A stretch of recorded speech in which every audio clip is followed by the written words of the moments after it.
श्रीमद् भगवद गीता अध्याय 2 श्लोक संख्या 28। अव्यक्तादीनि भूतानि व्यक्तमध्यानि भारत अव्यक्तनिधनान्येव तत्र का परिदेवना। अव्यक्तादीनि, इसमें दो शब्द है, अव्यक्त है और आदीन है। प्रारंभ में अप्रकट, भूतानि सारे प्राणी व्यक्त प्रकट होते हैं, मध्यान्ह मध्य में।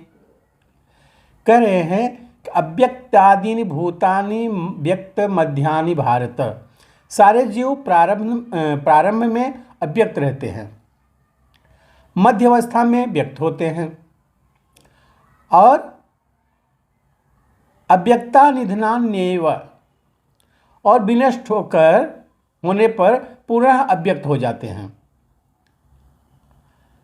पहले पता नहीं होता, लेकिन बाद में वो दिख जाते हैं और बाद में फिर खत्म होकर के फिर अव्यक्त रूप में हो जाते हैं। तत्र का परिदेवना, अतः शोक करने की क्या आवश्यकता है।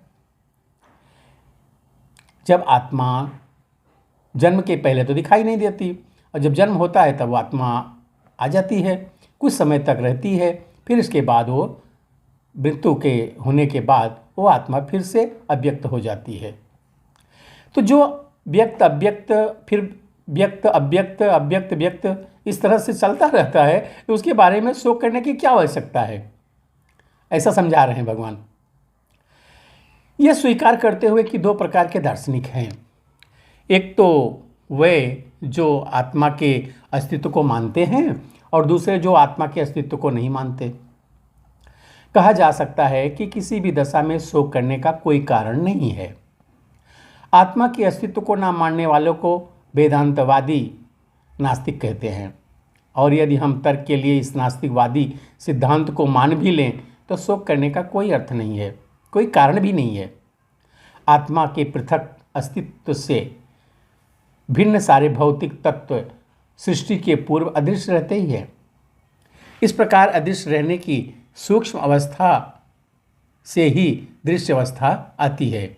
जिस प्रकार आकाश से वायु उत्पन्न होती है, वायु से अग्नि, अग्नि से जल और जल से पृथ्वी उत्पन्न होती है। पृथ्वी से अनेक प्रकार के पदार्थ प्रकट होते हैं, जैसे एक गगनचुंबी विशाल महल पृथ्वी से ही प्रकट है।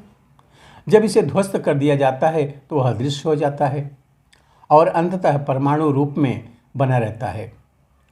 शक्ति संरक्षण का नियम बना रहता है, किंतु कालक्रम से वस्तुएं प्रकट तथा अप्रकट होती रहती हैं। अंतर इतना ही है। अतः प्रकट होने पर या व्यक्त होने पर, अप्रकट अव्यक्त होने पर शोक का कोई कारण नहीं है। यहाँ तक कि अप्रकट अवस्था में वस्तुएं समाप्त नहीं होती।